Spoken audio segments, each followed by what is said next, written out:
Any other questions? Yes, in the back. Are Catholic priests allowed to have or to kind of preach ideas that go against the beliefs of the Catholic Church? Good question. Are Catholic priests or Catholics? Priests, I guess. Okay. Are Catholic priests allowed to go against the teaching of the Catholic Church? Excellent question. Well, you're looking at one that does. Why? Because I'm opinionated. That's what it said in my senior yearbook. The word Catholic means universal. It means broad. And one of the things that the Catholic Church has tries to do over 2,000 years, is to include as many people as it can.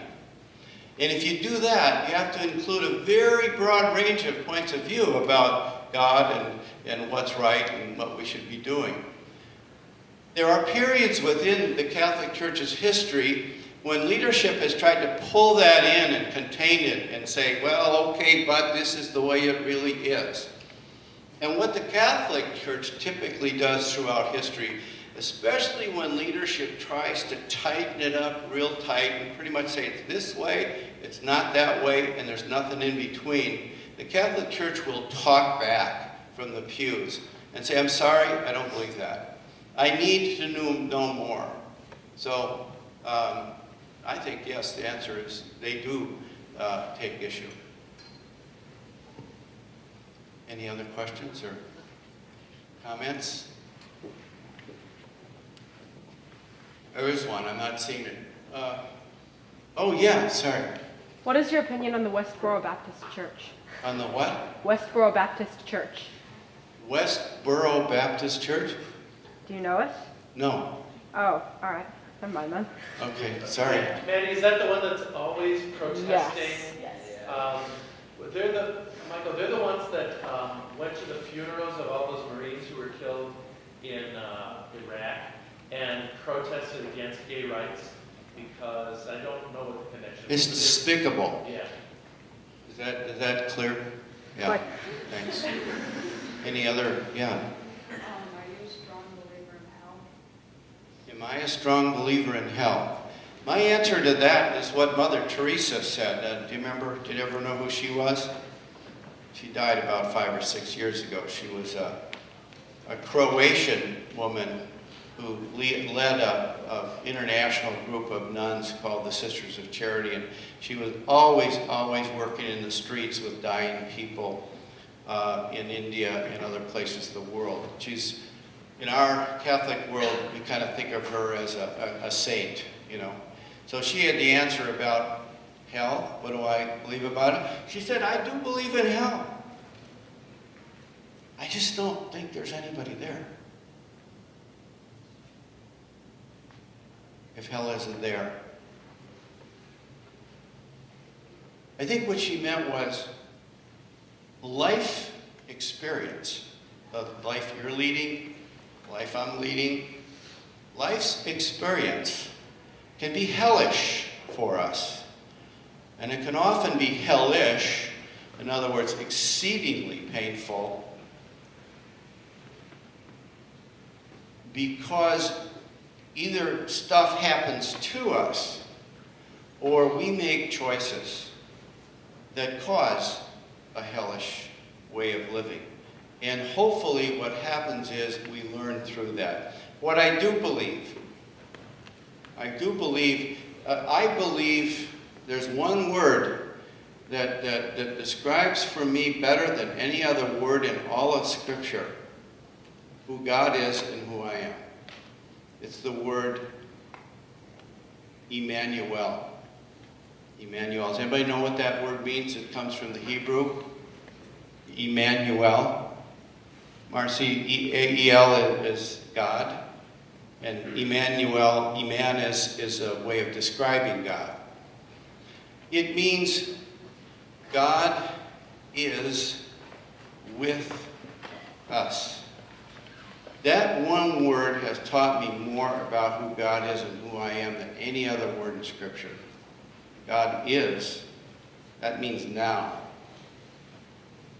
with us, with me. I believe There's a story in the New Testament, in the Christian scripture. It's actually Matthew, Mark, and Luke. The story is it's the baptism of Jesus. And the story is that Jesus goes to the Jordan River and seeks out John the Baptist, who was doing this ritual of baptism, which I think was mikvah, meaning the sacred cleansing bath of the Jewish world. But went to go to this rite of sort of ritual cleansing. And John the Baptist put him down in the water and then brought him up out of the water. And a voice was heard from heaven to say to Jesus, "You are my beloved child. In you am I well pleased." And in the Christian way of thinking, that's for us when God says to us, can I ask your first name? Yeah. Hey, how about that, Michael? It's my first name. Hebrew, you know what our name means? Son of God. It means God-like. God-like. I've spent 40 plus years trying to convince my brothers and sisters that's what my name is, and they ought to treat me like that. Still working on it. You know, they're... In our baptism in Christianity, what we believe is that God says the same thing to us. You and everybody else, all creatures, but in a very special way, the human creature, you are my beloved. In you am I well pleased. I know all about your stuff. I know that you're not always good. I know that you can be very imperfect. But you know what? I still love you. And I'm going to love you for eternity. That's what we believe.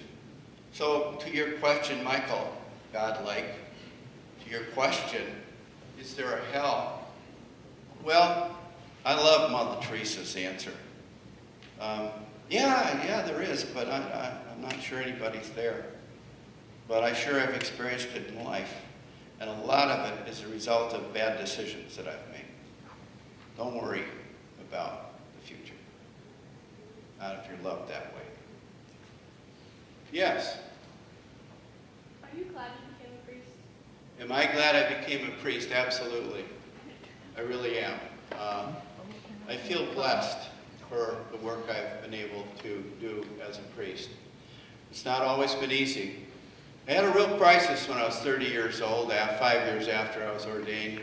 Fell in love, and I had to deal with that. And it caused a pretty major depression for me for a whole year. I didn't want to work, I couldn't sleep, I didn't want to eat. And I kind of like to have stepped off a curb and looked right and didn't see the bus from the left. That was a year of test and trial, but got through it and had to make the decision. I stayed. I love being a priest. There is, well, and I think the rabbi would agree with me, what we do, nobody gets access to people like we do. In the most wonderful things in their lives, their love, their new children, and some of the worst tragedy. We get invited in. Who's got a job like that? Who's got responsibility like that? I love it. Thanks for asking the question. John, did you have a question? I was just going to say we had time for 2 more questions, and there's one right up there. Yes. What's your opinion on same-sex marriage? My opinion on same-sex marriage, which just happened in Minnesota Tuesday, which is rather historic. I feel that, for sure, that gay and lesbian people deserve the rights, the full rights that marriage is going to give them.